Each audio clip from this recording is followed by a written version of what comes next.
This is your time. I'm going to take just a few minutes and we're going to do this. And there's a purpose for this. But state your name and where you're from before you answer, please. Marion Gruber from North Carolina. My wake-up call would be about every day by inventing yourself as having marketing, at least be the perfect vehicle for you, and that because of that, what's going to show up is proof that that is so, and that you are the perfect person to be in the elite program. Okay, thank you. Now, because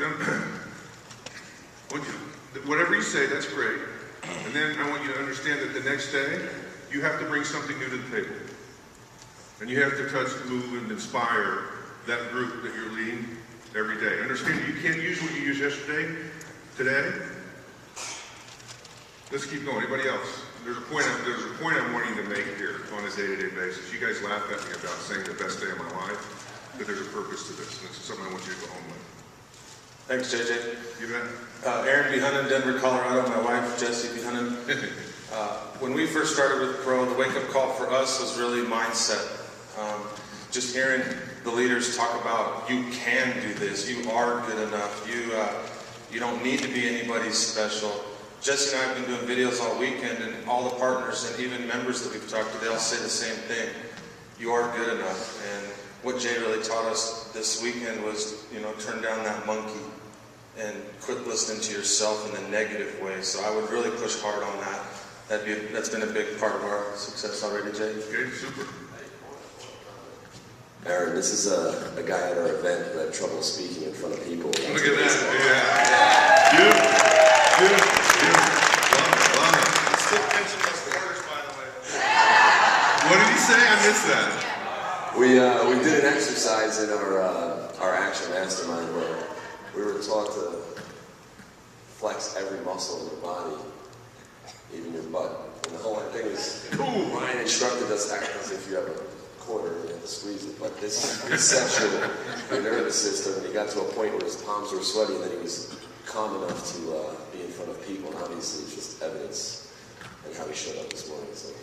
Right on. That's awesome. Who else? We're not going to spend a lot of time on this, but again, there's a point to this. Listen, my man.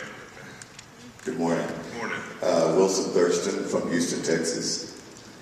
I try not to miss the morning call, and if I was starting it out each day, the first thing I would say to everybody was, try to make this the happiest day of your life.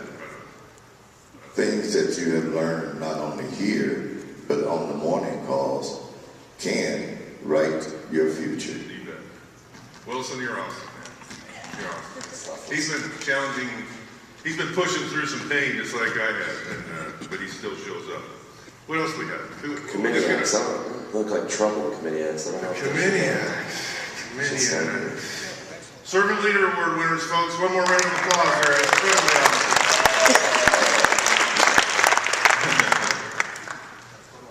All right, good morning, everyone. We had a great night last night. So my very first wake-up call, what it would be about is that we had proof yesterday that we're all just as full as crap as anyone else in the room. And we all have our own insecurities and vulnerabilities. And as soon as we can just put it out there, we can freaking get on with it already. Right? And we don't have to be nervous, and we don't have to be putting on a front.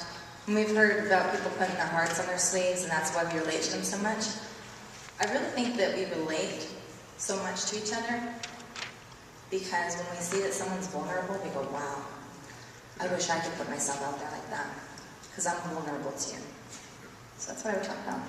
Ain't she cool? Ain't she cool? One more, and then I'll make my point, and we'll get this day started. Russ.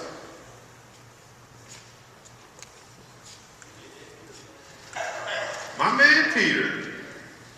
Fastest testimonial in the West, right there. Thanks to Matthew for that nickname. I would start off the wake-up call by talking about how most of us have a tendency to blame our current situation on our past. For example, for me it might be my father and how could ever do anything right.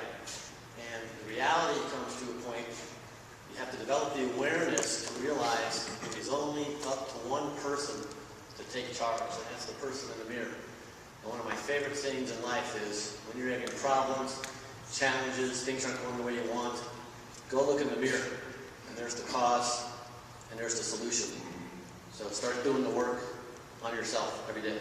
And thank you, JJ, for a lot of that insight. Thank you. You bet. Thank you, Peter. And I bring this up for, I've had a lot of questions. You asked me the question, I mean, where do you get your inspiration on the calls? And intimately I shared.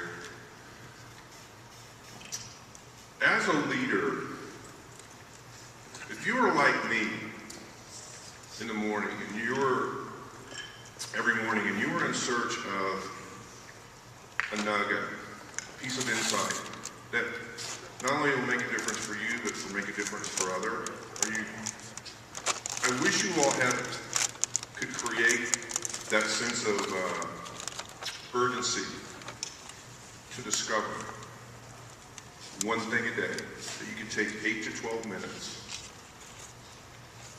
and share with the world.